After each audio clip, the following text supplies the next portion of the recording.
There's a name that used to be carved into temple walls across Egypt. Then, deliberately, chiseled back out. Not by grave robbers. By the people who ruled right after her.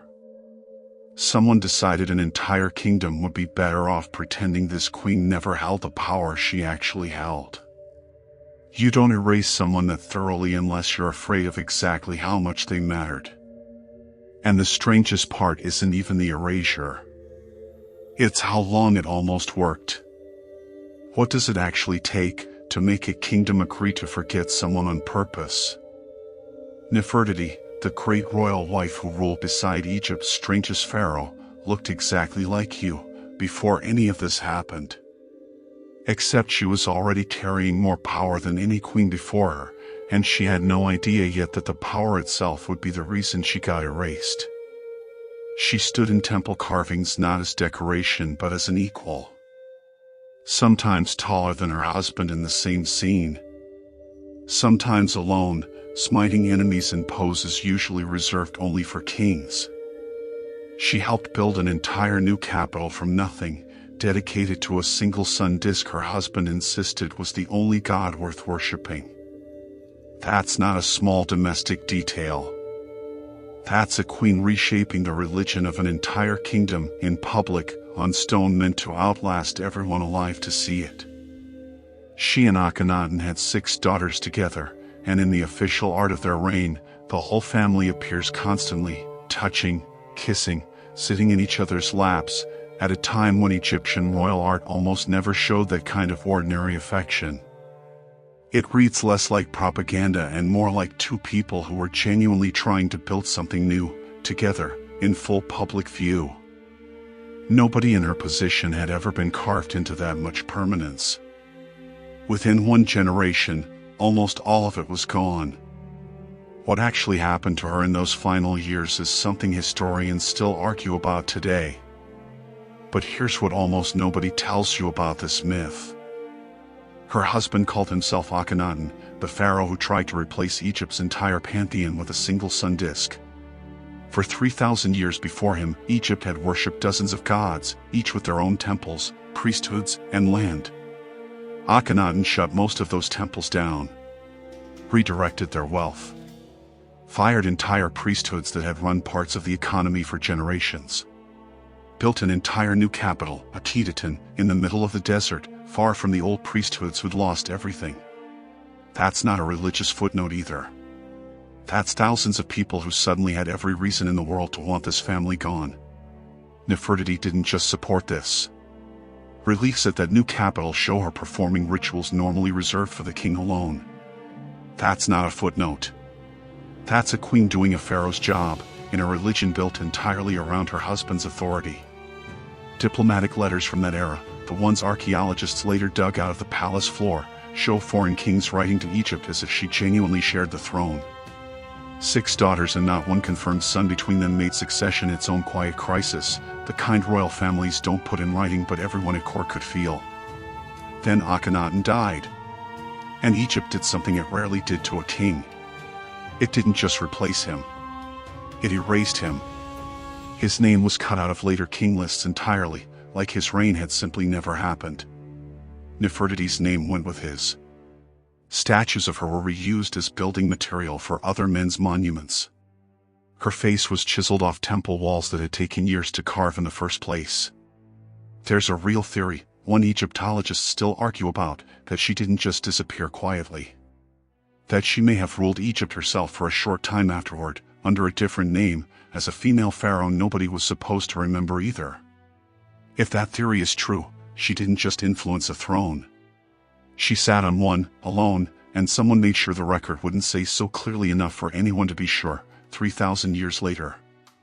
The boy king who came after all of this, Tutankhamun, spent his short reign undoing everything his parents built. Reopening the old temples. Restoring the old gods' names to the walls.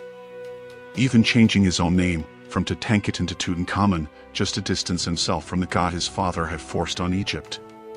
He wasn't being cruel to his own family. He was being kept alive by proving he had nothing to do with them.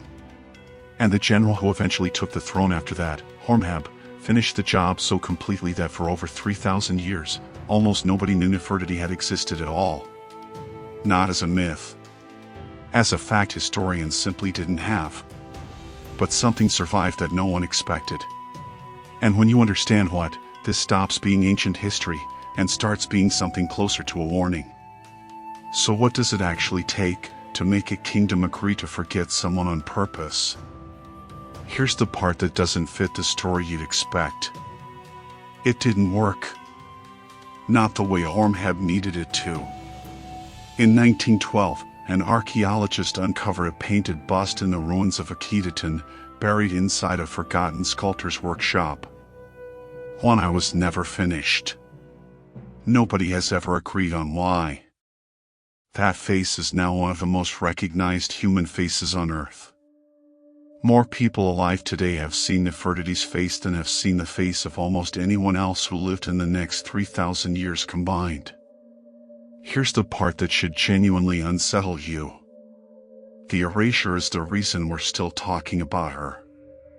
If Horemheb had just let her name sit quietly on a wall next to 100 other queens, she'd be a footnote nobody searched for twice.